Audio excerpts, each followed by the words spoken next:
guys, DB right here, and today I am continuing with What If Gine Was Raised by King Cold? And I do recommend you check out the previous installments to the series in order to catch up with what's happened. Now, previously.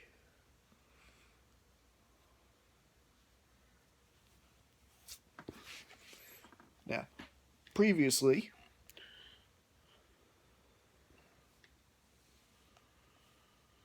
Frieza had been defeated by his adopted Saiyan sister, Princess Gine, who basically caught on to the intentions of what he was about to do and essentially battled King Vegeta III for the ascension to the Saiyan throne, and with her husband's help, unified the Saiyan race to initialize a defense against Frieza, transforming them all into great apes and countering Frieza's attack. And, yeah. Now, in the previous installment, I did say she overheard a conversation with, Frieza and Beerus, but it has actually been brought to my attention that Beerus actually doesn't order Frieza to destroy the planet. He just apparently said that he'd do it if Frieza hadn't have done it for him. I guess he always sort of knew Frieza was gonna do it. Yeah. Of course, that doesn't really explain how Frieza recognized Beerus in Resurrection of F, but I suppose King Cold probably has told him what he looks like, and Beerus has probably seen him. He's probably seen Beerus before or something. Anyway, we need more info. Anyway, not the point. Either way, Frieza tries to destroy the planet. Gine, who has always been creeped out by Frieza, pretty much reads what he's going to do anyway. Same thing happens. And I guess really that if you go by Frieza actually knowing Beerus, King Cold knowing Beerus, then that would mean Cooler and Gine know Beerus as well. So really, I don't think this little change to the information really hurts the story at all. But anyway, moving on. With Frieza destroyed and King Cold ultimately following the same fate, being defeated by both Super Saiyan Gine and Fifth Form Cooler, who has come back into the fold after being disregarded by his father, Gine and Cooler managed to form quite an amazing empire out of this. An empire that's actually doing good for the universe and the galaxy. They are helping other races getting ahead in technology. They're building them up. They are liberating planets who are oppressed by other beings who have come to conquer them previously. What else was there?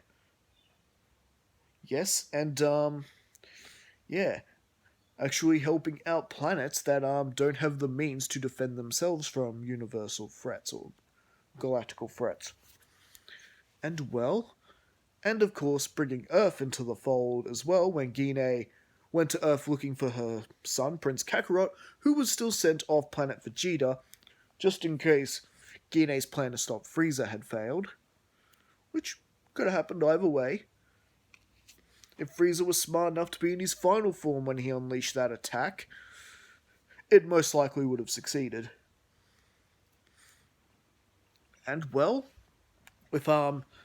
Prince Kakarot back in his mother's arms and Gine bringing Earth forward as well as giving them technologies and things like that, and the Bruce family were able to understand the technology pretty well perfectly and were able to not only enhance their own spacecraft for space travel, they're able to enhance the Cooler Empire's ships a little bit. Just some of the bits of technology that Earth have that no one else in the galaxy has.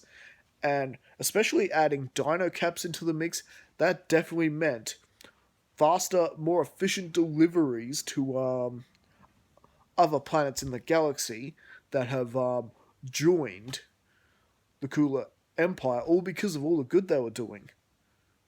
It meant protection. It meant protection and quite a prosperous and harmonious existence. The galaxy was definitely a more harmonious and peaceful place because of it. And well, um, with the whole, with things in the galaxy going well, um, there were certain problems with planet Earth still, especially in the forms of evil forces trying to take hold of Dragon Balls and using them for their own purposes. And well, after it came clear from the Braves family, especially their daughter Bulma, who is now going off looking for Dragon Balls, well, Gine decides it's time for Prince Kakarot to actually go on his first mission, and actually gives command, basically gives command of planet Earth to him. Basically, it's his job to keep the peace on planet Earth. Make sure, no bad guys from planet Earth, take it over or anything like that. And most importantly, keep the Dragon Balls out of the wrong hands. Cooler and Gine aren't really interested in taking a wish for themselves or anything like that, because Cooler and Gine pretty much have everything. They pretty much have everything they want, and they live quite a pretty awesome life. And well, the Empire was always meant to be Cooler's anyway, so he doesn't really need the Dragon Balls. He's got everything he wants. Gine has everything he wants: loving family, peace on her own planet. None of the children are going hungry or anything like that, so she doesn't really need the Dragon Balls either. It's just keep them away from people like Emperor Pilaf and the Red Ribbon Army. And well, the Red Ribbon Army actually are significantly weaker in this timeline. But do you be right? Why is that exactly? Don't they have Dr. Gero working for him? Well, they did, until basically once word got out that there was this basically Capsule Corp giving the Cooler Empire technology, and Cooler Empire supplying them with technology in return. Dr. Gero wasn't going to miss out on this, and if this meant getting out from under the foot of the Red Ribbon Army, because I really don't think Dr. Gero liked the Red Ribbon Army much. They just wanted to use his creations, his mech suits, and all that stuff he built for him for world domination. They were scum, but they were the only people who were willing to work with Dr. Gero. After all, Dr. Gero being called a war profiteer, a mad scientist, all that stuff. No one else was really willing to work for him. However, the Cooler Empire is, and they are very interested in his android technology. They could build androids, that could make things go even more efficiently. They wouldn't have to, the Cooler Empire wouldn't have to send their own soldiers to be, into wars anymore for other planets. So it's probably not a bad idea that the Cooler Empire invest in this. And with Earth in the fold, the galaxy actually and Earth becoming, another potentially powerful stronghold for the Cooler Empire, you've got Planet Vegeta, the main headquarters where the Cooler Empire is, where Cooler currently resides, and planet Earth. The galaxy have known this and dubbed this the Galaxy Triangle. I think that's pretty cool. Earth, planet Vegeta, and wherever Cooler is. A triangle. The Galaxy Triangle. The Galaxy's Triangle. And well, basically, with with Kakarot going there, and his he's got basically Nappa with him. Vegeta's always hanging out with Raditz these days, and you know, he doesn't bear a grudge against Gine at all doing away with his father, because well, what his father did was pretty cowardly, you know. Perhaps if he had have just accepted defeat and hadn't tried to attack Gine from behind, perhaps he'd still be alive to tell the tale and be part of this amazing new lifestyle. And well, Vegeta and Raditz, they're more or less always training together, becoming stronger together, and doing things together. And well, couldn't you just imagine, you know, you got little kid Kakarot hanging out with Nappa? And Kakarot, he's actually a lot like his original counterpart in Goku. Just because, you know, he didn't have to grow up in that destroy planets in the name of Frieza sort of environment. No. He was actually raised by his loving mother. And, well, Bardock, he'd be away a lot, doing a lot of the security work.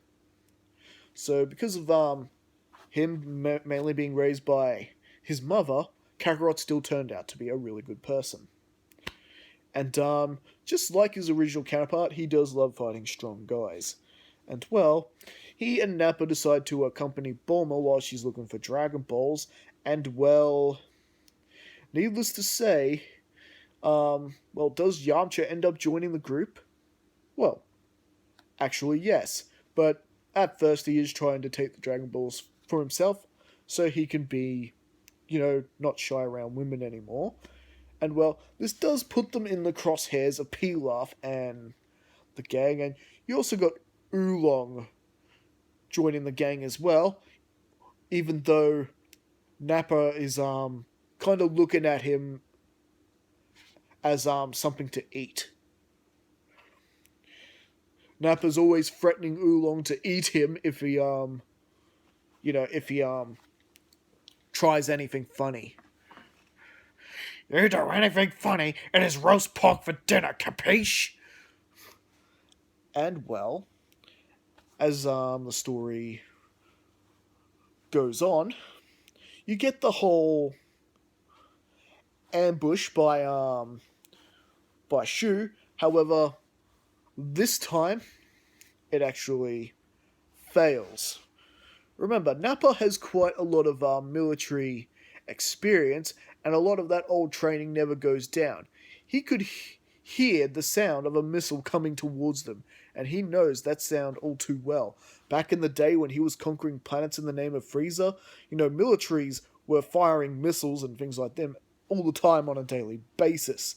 So not only did the missile miss, Shu ended up failing miserably to steal the Dragon Balls from him, which did not make Pilaf happy whatsoever. And well, with that underway, the Dragon Team, we'll just call them the Dragon Team for now, with Kakarot and Nappa, basically storm Pilaf's palace, and, well, Kakarot and Nappa are basically a 2 Saiyan wrecking machine, just dismantling the palace as they're walking along. Even that little big marble that Pilaf tries to chase him with in the anime, nah, that thing is dust. And, well, Nappa basically, remember, Nappa and Kakarot do not know how to sense energy yet. They haven't had that kind of training. So Nappa detects their little Shu, Mai, and Pilaf's energy blips, and basically just fly up through the levels of his palace, through all those ceilings. When are these Saiyans gonna learn to use a door? So, hey, you gonna hand over those Dragon Balls now? things gonna have to get a little ugly around here. And well, Pilaf just has no choice. He's like, just hands over the Dragon Balls, and they after basically Bulma getting her little affection towards Yamcha, and Yamcha not being shy around girls anymore, they didn't need the Dragon Balls to get their wish after all. But Goku's mission is a success nonetheless. They have the Dragon Balls, and well, they can keep them at Capsule Corp and keep them away from enemy hands. And well, with that, things on Earth seem to go more or less peaceful and swimmingly. And well,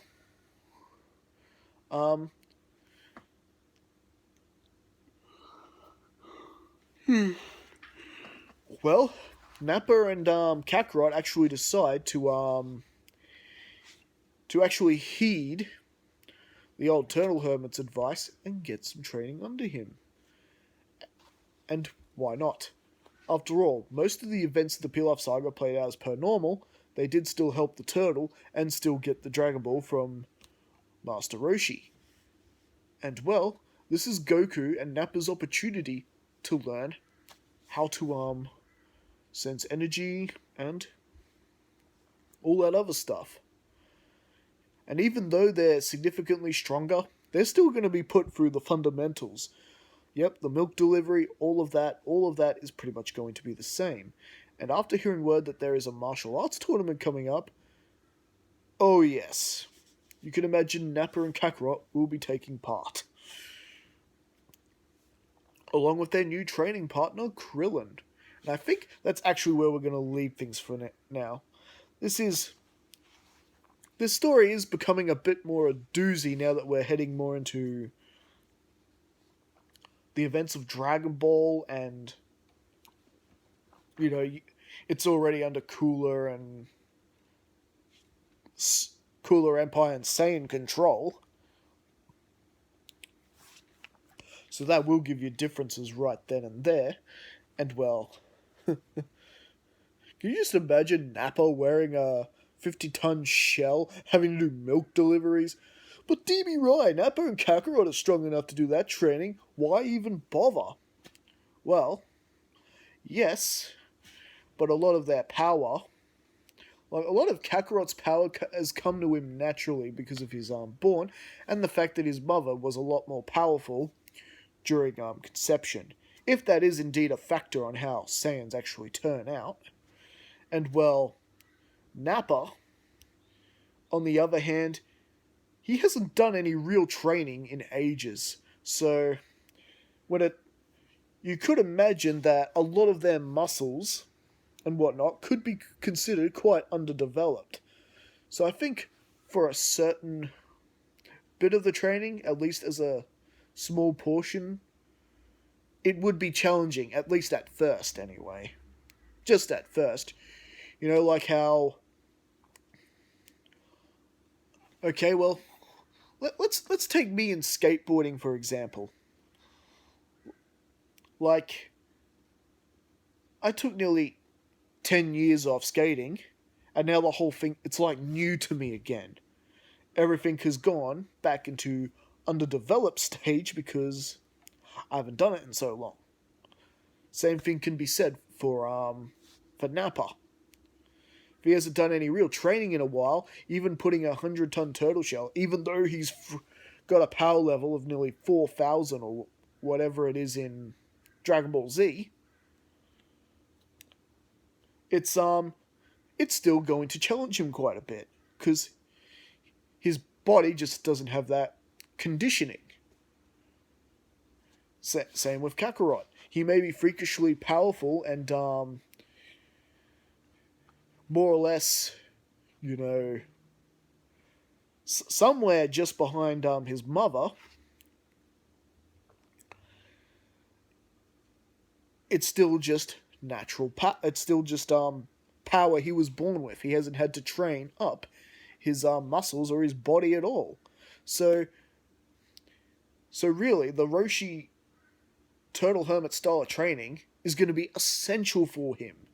especially if he begins having to use his power and he ends up burning out his power quickly because his body can't handle it.